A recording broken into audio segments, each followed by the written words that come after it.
until COVID, really, we were on about a 12 and a half year bull market on the equity cycle, which you'll see right here. And then we rallied again. Now we're coming back down again. But also, and this is almost more important, is we just finished 2 years ago a 30-year bull market on bonds. And even though that market is going down, as you can see on your slide to the right, even though that market's going down, that technically is a bull market in bonds, which meant as the pricing was going down, we were able to drive more yield off of bonds, which was good for Lorene and other financial advisors out there, because what she was able to do is manage risk inside of a portfolio by using bonds. Well, folks, that is not as easy to do right now because the bond bull market is over. Because of what's going on with interest rates, we're now going up the other side of that, and interest rates aren't as favorable into building a bond position to protect a retirement asset. And this is what Lorene and I are trying to work against, right? So the corrections and bear markets that inevitably are going to come in any kind of portfolio, in any kind of investing, I'll draw your attention to point number 4. How many bear markets will a retiree face on average? Folks, 4 bear markets. And point number 2 will tell you that a bear market is described as a 20% loss from the most current peak.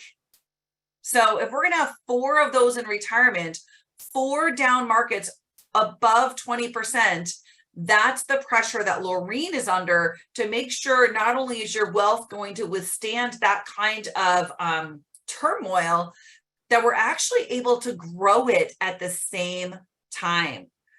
So that's the challenge when it comes to bear markets, even recessionary markets. But we all know, anybody that's been watching the markets or even casually watching the markets, that every time there is a bear market or a pullback in the market, of course, once the dust has settled, we're off to the races. And you can see it even in the last 10 or 15, 20 years that we've been going through this I've been working with Lorene for like 20 years. You can see like the global financial crisis. Afterwards, we took right off. Now we're in the coronavirus outbreak. Even though we're not quite in it, we're still in the market, the results of that. We will catapult again after that.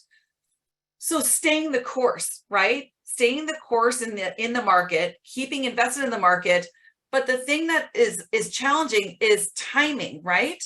So what happens if a down market were to happen at the same time of you trying to grow your asset? How much do you need to grow back just to get back to even?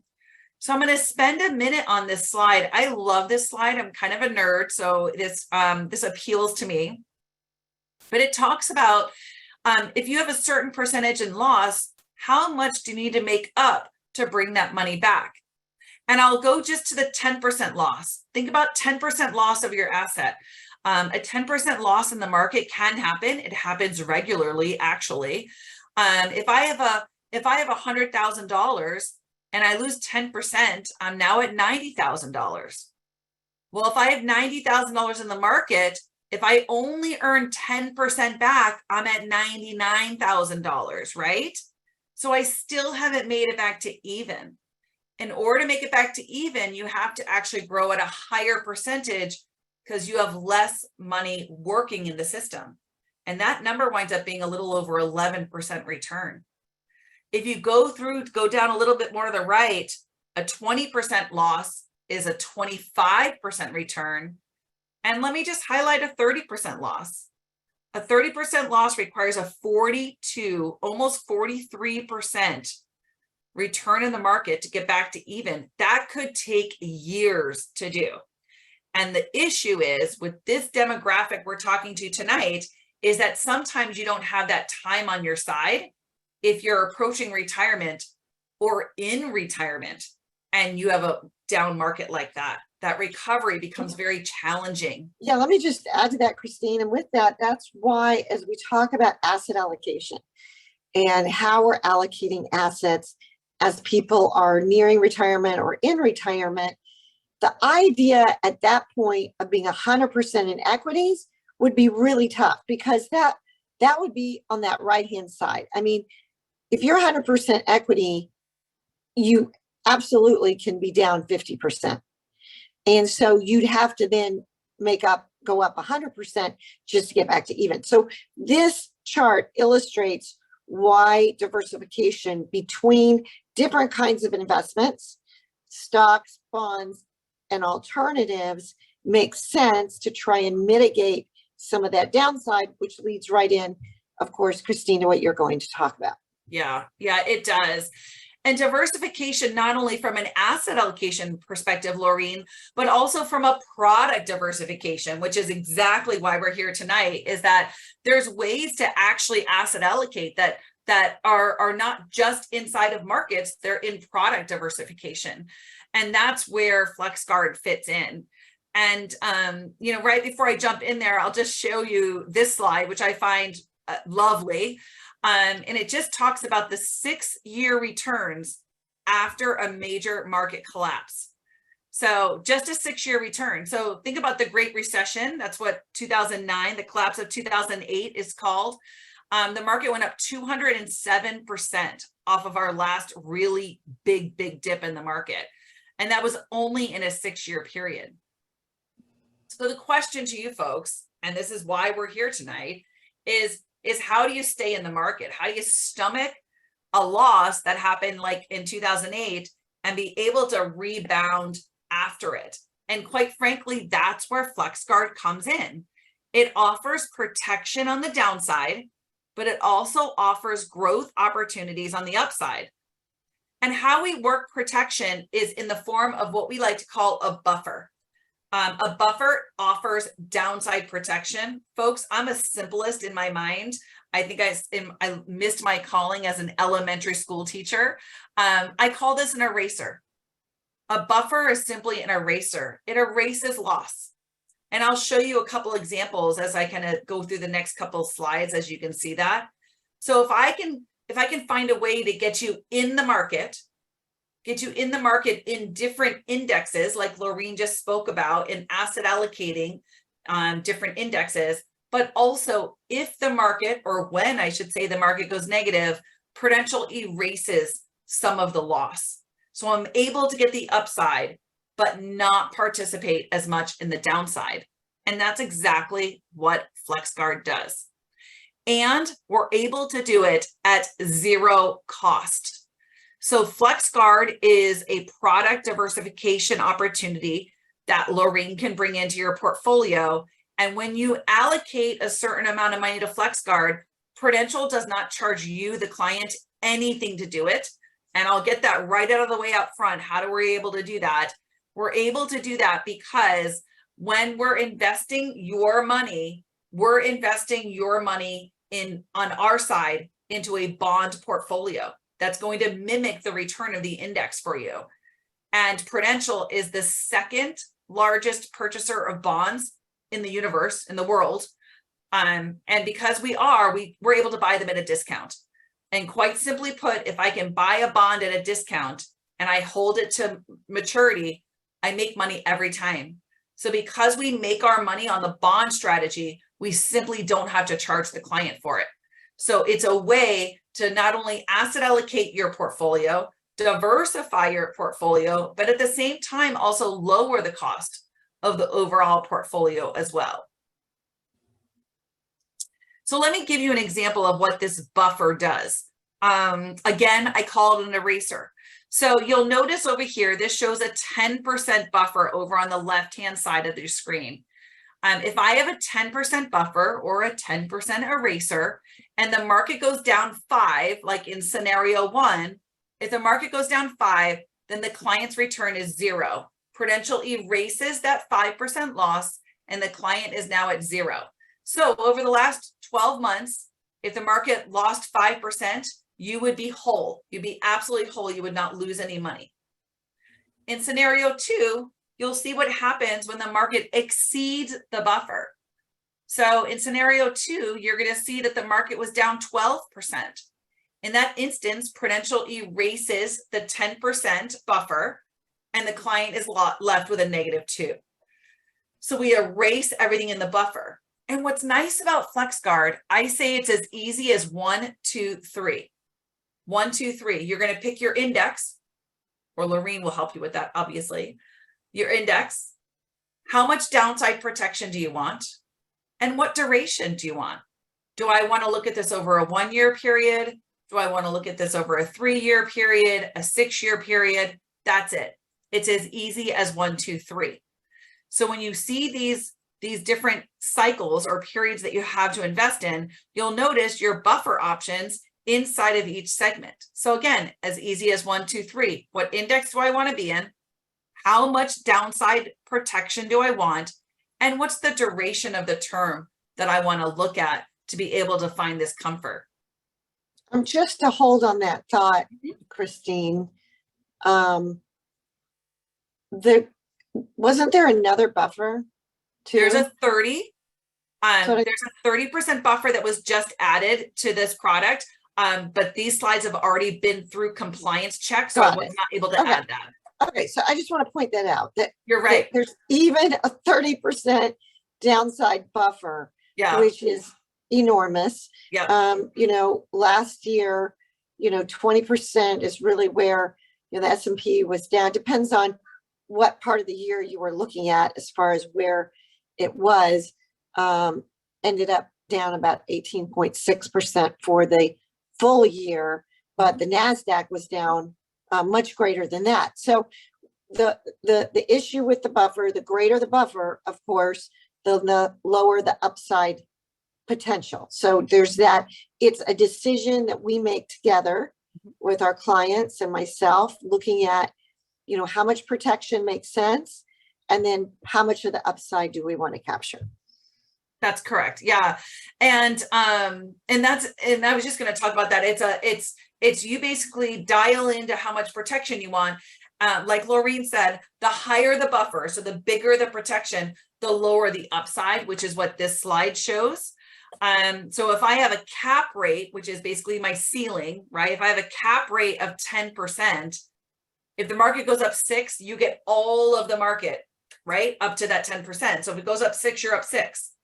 If the market goes up 12 and my cap is at 10, then you're at 10. So you don't get that additional 2%. But the nice thing is you get everything up to that cap. But if it were to run negative, remember, Prudential erases that negative for you. So and isn't this, I mean, just to, you know, kind of help people also understand, Prudential keeps that extra amount in a sense that also helps pay for the product.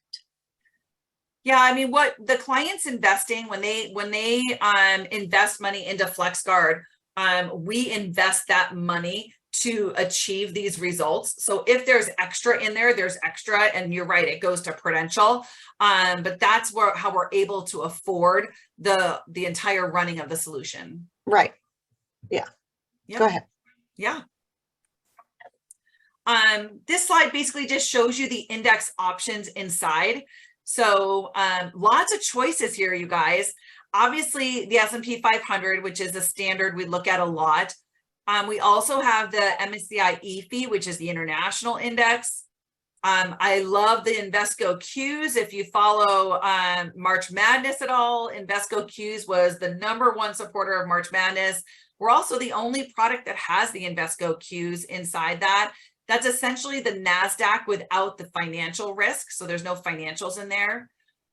We have the iShare Russell 2000 ETF, which is small caps. And we have the AB, AllianceBernstein 500 Plus Index, which is an index that basically takes all of these together and manages them together. So lots of choices as well inside of the solution. And then lastly, before I kick it off to Lorene, I just thought I'd throw together a quick example of how this works. So FlexGuard is available for clients that are looking to protect and grow wealth to use later, but it's also available with an income component. And Laureen uses this a lot in her practice to drive income off a portfolio to basically complement what she's doing on the managed account side. So let me take a moment and kind of walk you through what you're looking at here, because I know this slide is a little bit busy. If you just start in the upper left, I just ran this client information as a single client. We can run income single or joint. I ran it at age 60 and I deferred income till 65. So in other words, this client's going to start taking income at age 65. During the saving stage, if you just go one to the right, the saving stage, very simply, I just used our 15% eraser or 15% buffer. And then in the income stage, I went even more conservative and I used a 30% buffer. Over the last 30 years, I would have lost money once in 2008. So very, very safe investment. And you can see what this is able to do for you, the client, is drive maximum income out. So over on the right here in the table, you'll see at age 60, my wealth grows to 527, 519, 598. By 65, my wealth has grown to 700, a little over 700,000. And now I'm going to take income off this. The initial check on this example is $40,000. So if I have a $40,000 income at age 65, look what happens on this income component. This is so unique and very rare. As Laureen mentioned, as I mentioned, I've been doing this a very long time. What's fun and interesting about FlexGuard income is every year that the index is positive, you, the client, will have a pay raise every time the index is positive. So you can see at 65, I started at 40,000, goes to 45, goes to 51, goes to 57. You're going to notice on here all of these times that the income went up over time until the age of 76. So I point this out as well. At age 76, I will tell you that this is the 2008 correction. You can also see it in the picture to the left, that the income goes down because Prudential erased 30% of the loss, but the client still had about an 8% loss above and beyond that. In that situation, the income drops by that percentage. So the income dropped from 83 to 76. But notice what happened right after it. We've already talked about it, right? What happens after a bear market is a bull market, and this income goes right back up to 86, 96, etc.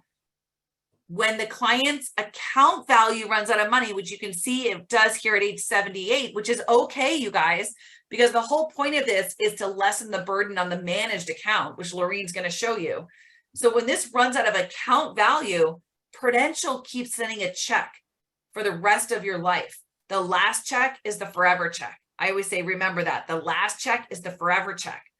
So this client in this scenario is going to take home a check for $96,000 every year for the rest of their life.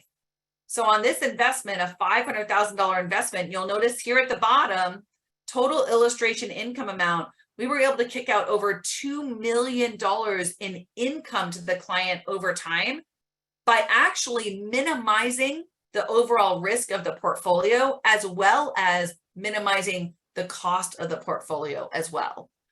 Laureen, do you want to jump in here? Sure. Thanks so much, Christine, for showing us the kind of the mechanics of the way this works. What I'm going to show everybody now is an illustration that shows when you add in annuity income, just like it were as if it were a pension, it takes the pressure off of the other accounts that we're managing. So with that, let me share my screen. Let me get my screen up here, and I'm going to share my screen.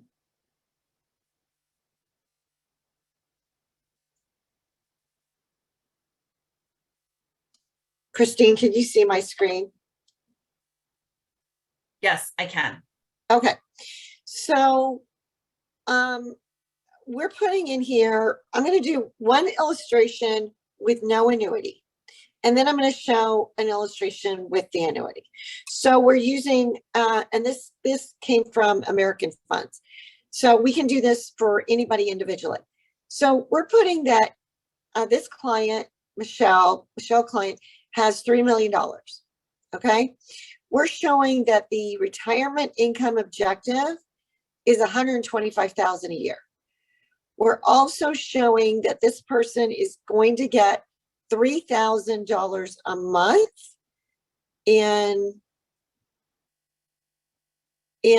we're going to show $3,000 a month in Social Security, and we're putting that this person is currently 63 years old.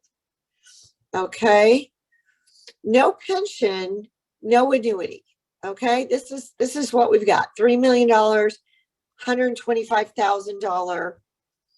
So what this tells us over here on the right-hand side is that the portfolio withdrawal rate is 4.07%.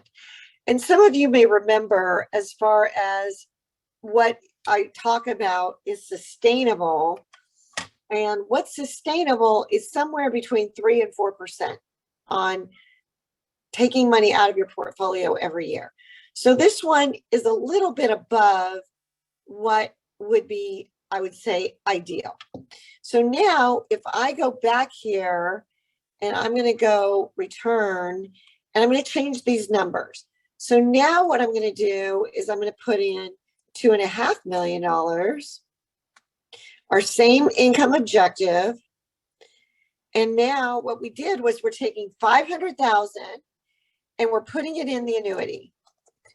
And we had looked at $35,000 of that, producing around $35,000 a year, right, Christine?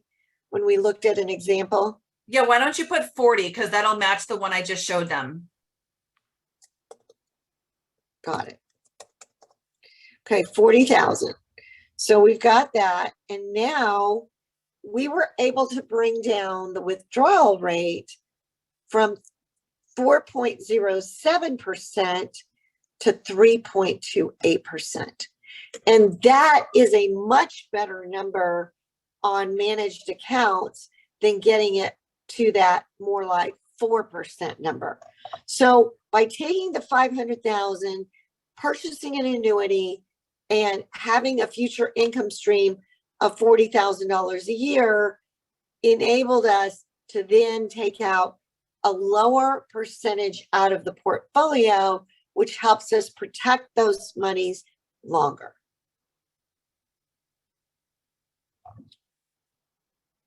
Okay, so now let me come back and stop sharing the screen. And with that, Christine, any other thoughts before I then open it up for questions?